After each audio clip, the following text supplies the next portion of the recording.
Oh. Okay. So, farther on, are we good, Mr. Cinematographer? Okay. Farther on, still go farther, count the milestones one by one.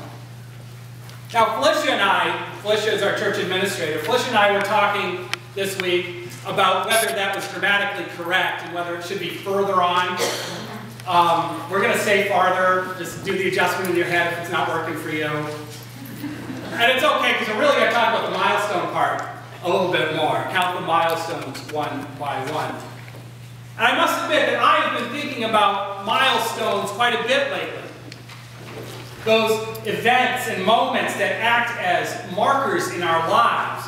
Times when we look simultaneously forward and back, right? To situate ourselves, to find ourselves in the grand story. Now, for many of us, certain holidays can in fact serve as milestones. And this is one of them. Even if you put aside any specific theological dimensions, it's a time when we often have things happen. I remember, for example, being a little kid, the age of the kids who are down here on the floor, at my grandparents' farm during Holy Week. And winter would give way to spring somewhere in the middle, at least in my memory, and the snow would melt, and the creek would rise, and everything would smell like rotting hay and manure, combined with that smell of new life. And those of you who spent any time on farms know what I'm talking about. But there are other milestones too, which just sort of gather. There are baptisms, for example. And fortunately we're recording it, so you can show it to Benjamin sometime when he's older. And actually, in 6 days from today, I will be turning 42. Can you believe it? And on my 32nd birthday, I was called to be the minister of this church. So naturally, I look back over the last 10 years to think about what has happened in this place and what's happened to my life in general since moving to Natick. Now, some of you obviously know that I didn't actually move to Natick on my birthday. That happened on Labor Day of 2003. So maybe this is that kind of time for you too, with moments and anniversaries that you use to measure what has gone before and what will come in the future. And maybe for you it's at a different time of year. But either way, we have these things. We have these milestones and markers. And they're there for us to help us recognize the fact that we are constantly changing. We are constantly changing. 42, I know it comes as a shock, is not like 32. And we recognize too, though, that life, for better or for worse, moves in ways that we cannot expect. And this isn't always something to mourn. The writer Samuel Johnson once said, "Such is the state of life that none are happy, but by the anticipation of change." The anticipation of change. The change itself is nothing, he says. When we have made it, the next wish is to change again. The world is not yet exhausted. Let me see something tomorrow, he concludes, that I have never seen before. It is true that we often do our best to look forward. And we do not necessarily mourn all those changes.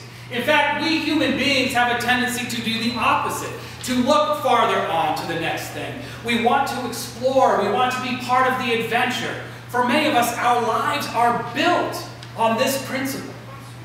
Scientists, teachers, travelers, poets, and intellectuals. It's all about the new sights, the new smells, the new tastes, the new thought, or the new idea. Our lives and our language for our lives have to do with growth.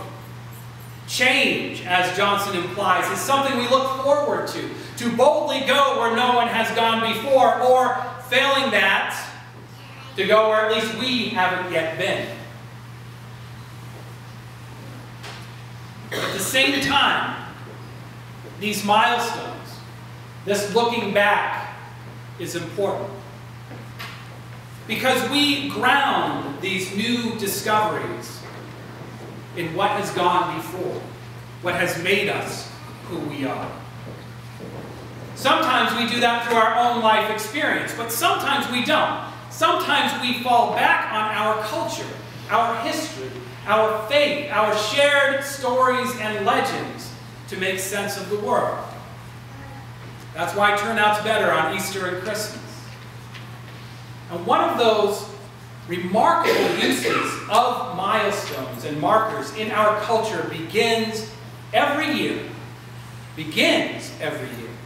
on Palm Sunday. And we do the same thing every single time. Today, as with pretty much every Palm Sunday in my limited experience, and no doubt every Palm Sunday in my professional career, we will read the story and have read the story of Jesus and the triumphal entry.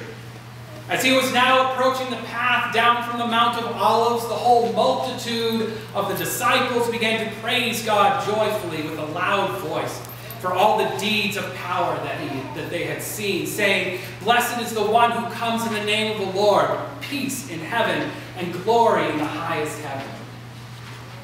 Right? We know those words. We hear it. But alone, taken in isolation, it's not much of a story, really.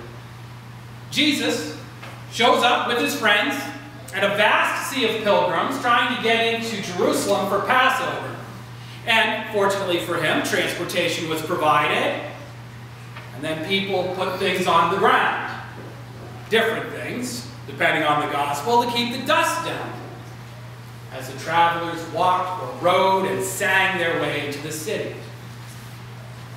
But once we see this as the first chapter in a longer tale, as a milestone in the journey of Jesus, then we have the opportunity to follow it as a community.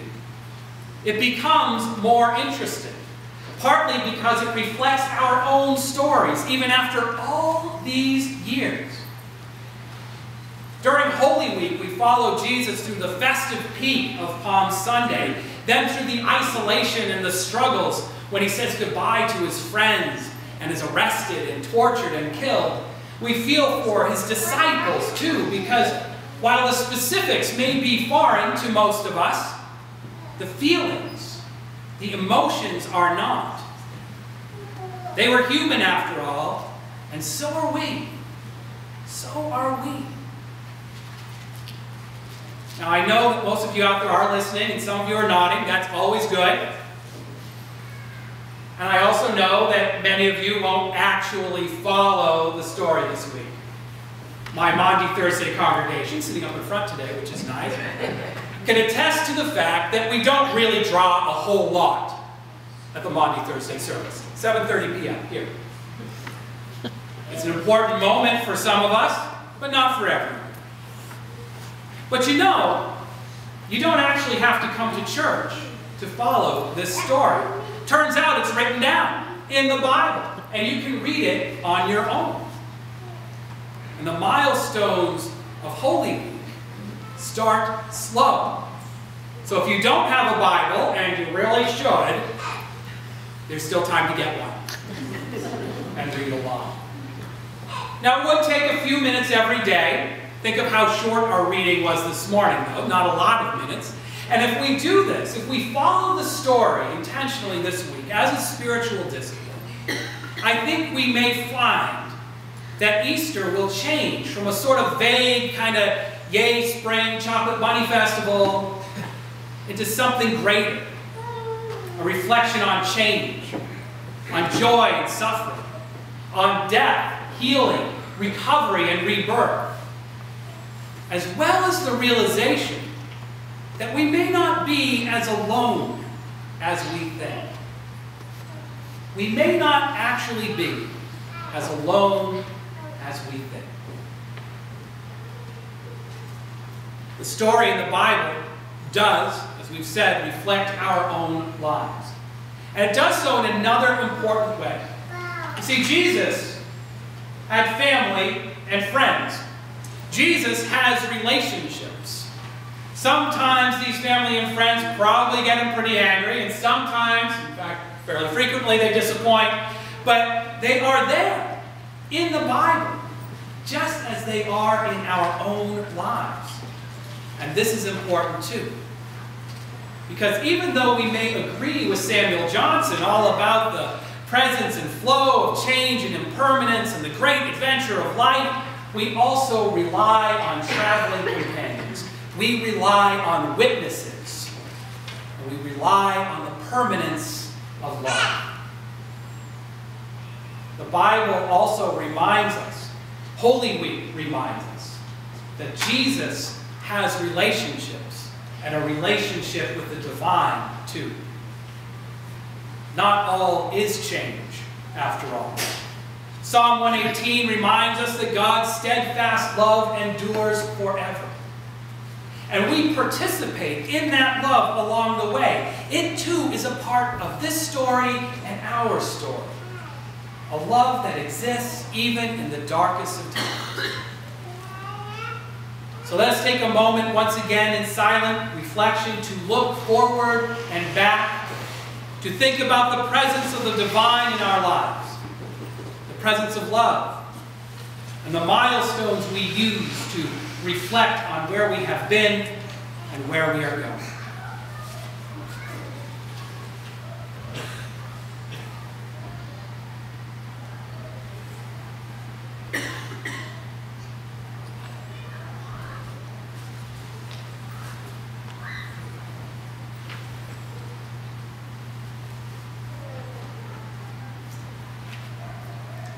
Blessed be.